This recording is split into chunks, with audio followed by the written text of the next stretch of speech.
אנחנו בעצם נמשיך בדיון. דוקטור אמיתי זיף, שהוא סמנכ"ל בית חולים תל השומר, במנכ"ל מ.ס.ר, הוא ייתן תשובות ויפתח בעצם את הדיון עם פרופסור קרוגמן.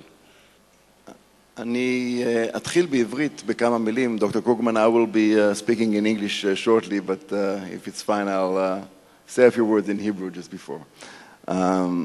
אני מאוד מודה כמובן למארגנים על הזכות להיות פה הבוקר ולהגיב. אין לי שום תשובות, דוקטור קץ, רק עוד שאלות בנושא הזה. אני ככה חש נרגש כי יושב פה דוקטור שביל, יגאל שביל, היה מורי ורבי בהדסה כשאני התמחיתי ברפואת ילדים, ולסגור היום מעגל זה הרגשה מאוד מאוד נעימה. אז תודה יגאל. I'm really humbled and honored to be the responder to your very inspiring talk, Dr. Krugman. I feel that for myself as a pediatrician who was trained by Dr. Shvil, who just received this honor today, is kind of closing a loop. And I'm also very honored to be here on behalf of the Israel Center for Medical Simulation, a group that started to work in the last 5 years very heavily on the educational front of child abuse and neglect, with a lot of support from the Schusterman Foundation and the Xarov Institute, who are very good partners, and of course with the Ministry of Health, unbelievable staff that is really spearheading this revolution, I believe, in Israel in this field. So I'm very honored, and I'm not going to talk about the many roles that you have discussed. I will try, perhaps I will, but I will try to deal with them from the perspective of education, because we are all here in full agreement, I believe, in the audience about the wide definitions of the role of physicians, the social, medical role of physicians and of all health professionals in the field of child abuse and neglect. But I want to argue that we as the educationalists in general in medicine and health care and social care professions are not doing our job good enough. About 100 years ago, there was a revolution in the field of medical education. Flexner report came out, and this is considered to be the birth of the modern medical education as we know it today. A lot of emphasis on knowledge, medical knowledge mostly, and social as well. And the whole field of skills acquisition was left for the traditional conservative apprentice-based learning, the see one, do one, teach one. Is it enough for the very complex, challenging field of child abuse? I guess we will all be in agreement that by sending ourselves to the field, expecting ourselves to be able to deal with this field is of course unrealistic. So we know now there's a widening gap between the stated or the expected roles of physicians, and you have shared with us those roles on the basic level and on the expert level. And of course the gap is between the expected roles and their preparedness or readiness to assume these roles.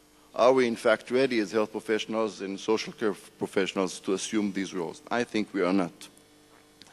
And no surprise, in the last 10 years or so, and I'm sure that you have been involved in the Accreditation Council for Graduate Medical Education as a dean, there is more focus now on the general competencies that health professionals need to acquire. These are the 6 competencies that physicians are expected to acquire within a residency level in pediatrics and in any other field. Look at this list in view of child abuse and neglect, and let us ask ourselves, are we doing good enough in terms of providing skills to provide care, compassionate, appropriate care? Are we good enough in acquiring the social behavior sciences knowledge?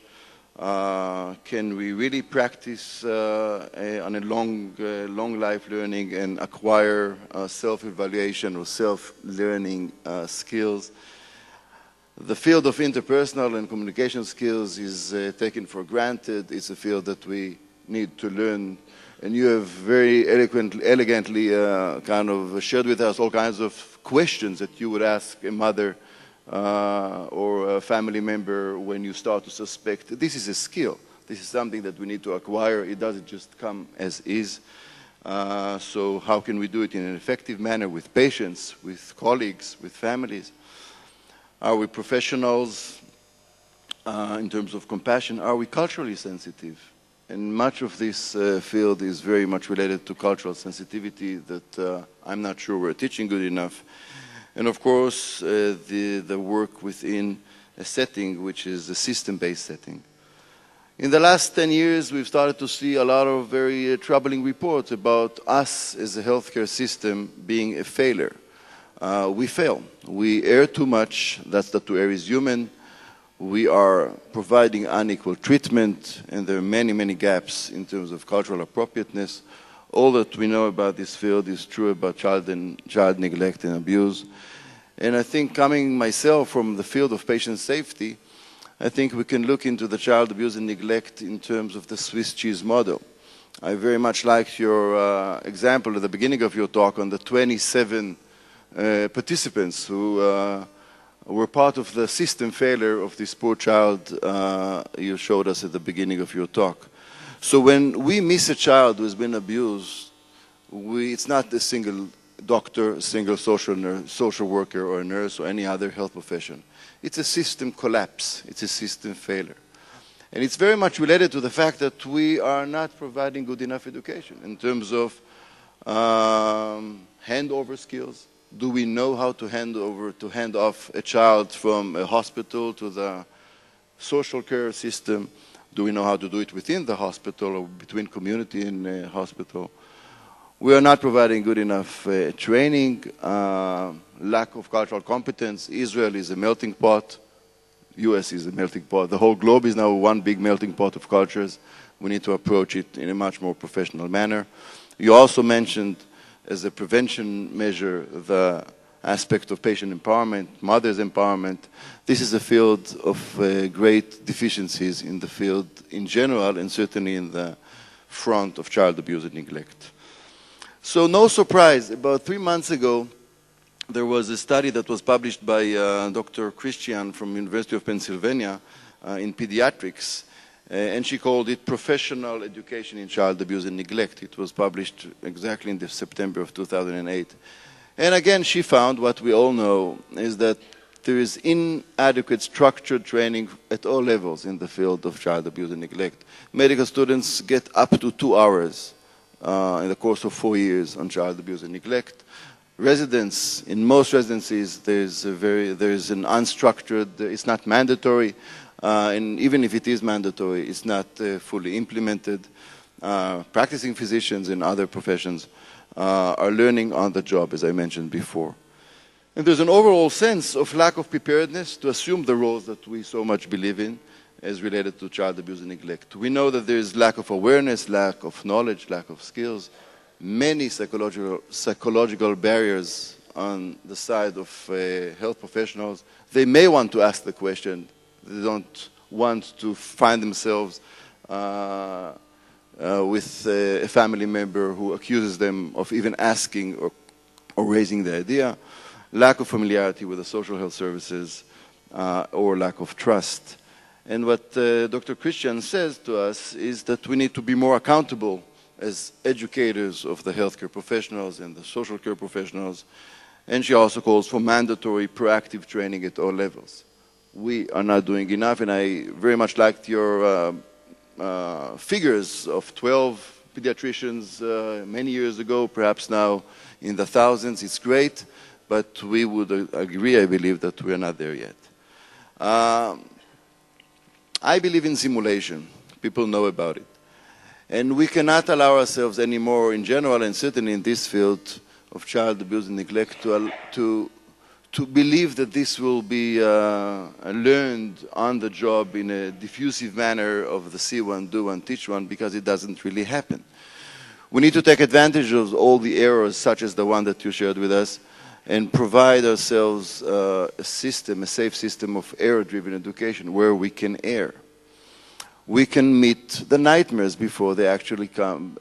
We actually are exposed to them in reality. So I'm just giving you an example of one of the nightmares that we can provide our health professionals, and I hope the sound system works. So reflective learning and process-based learning as part of an embedded nature of simulation-based learning. And of course, reproducibility and standardization, the aspect of assessment. We don't assess our readiness to go and assume those roles.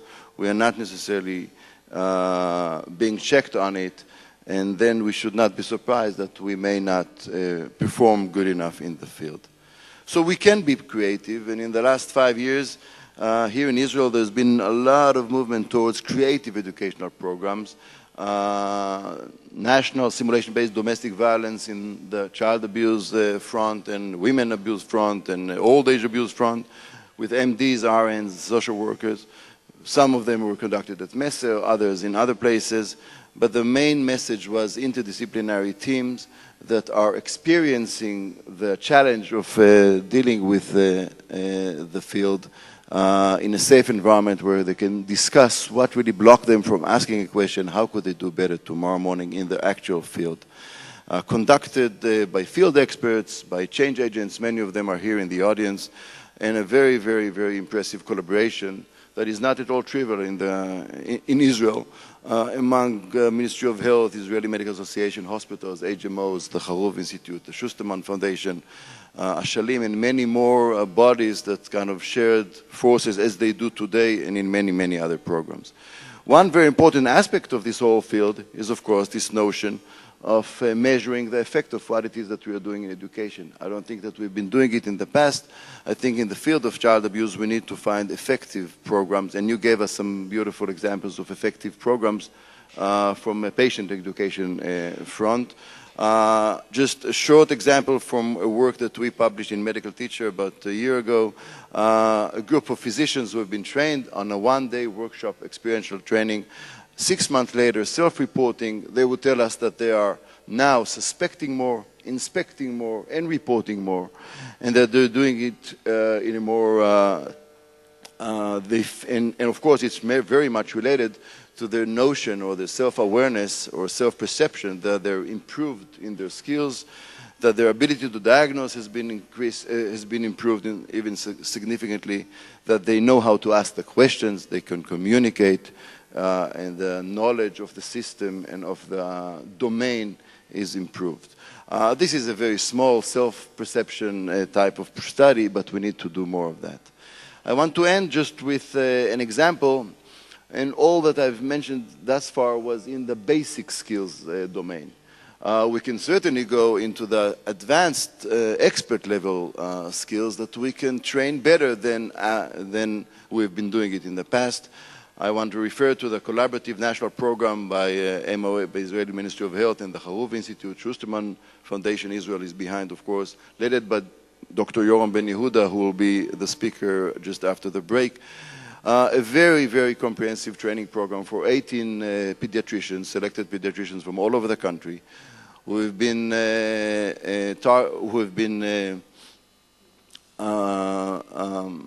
assumed to be given a very comprehensive course on the field of sexual abuse. Phase 1 was a cognitive knowledge phase once a week for about 6 months. Another phase, apprentice-based learning in child protection centers in North America. I believe that you have hosted a few of them as well. And the third piece is the skills acquisition piece that is taking place these days and about to be completed by the end of this month. A comprehensive simulation-based skills training that is very much driven by the job analysis, what it is that we want those pediatricians to do tomorrow morning as forensic physicians in the field of child sexual abuse. So then when you dissect this concept of the role of the physician, you find that there are domain-specific medical legal skills. We can train and simulate those skills of documenting and reporting skills, writing a legally accepted report. You need some feedback from lawyers, experts in the field, and they were heavily involved, or even standing in court and simulating standing in court. The domain-specific practical or manual skills is another field. You don't need to wait for those kids in the real world.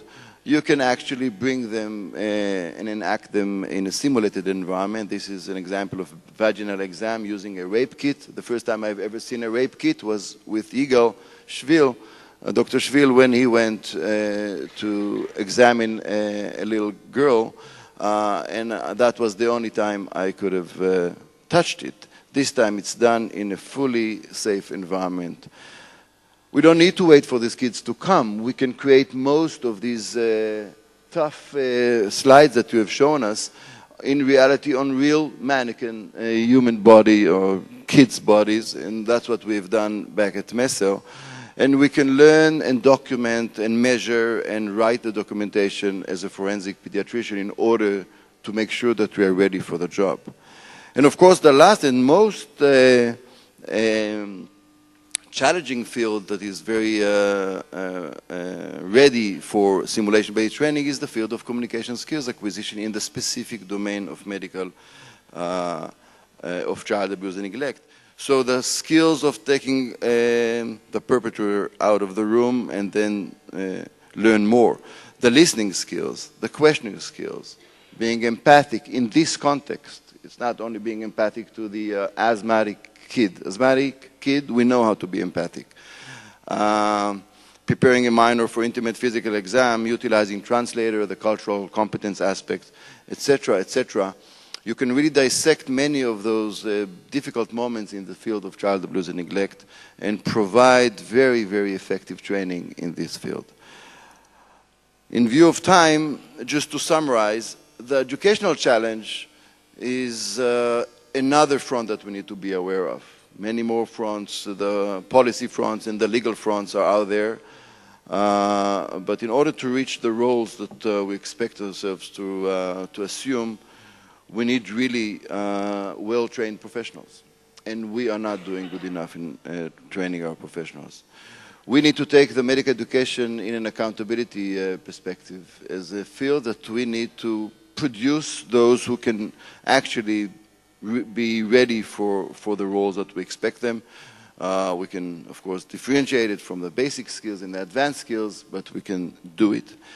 And of course, we need to study. The long-term studies, we need the funding, but to study what, in fact, is the best intervention in terms of medical education that could lead to better prepared health professionals in the field.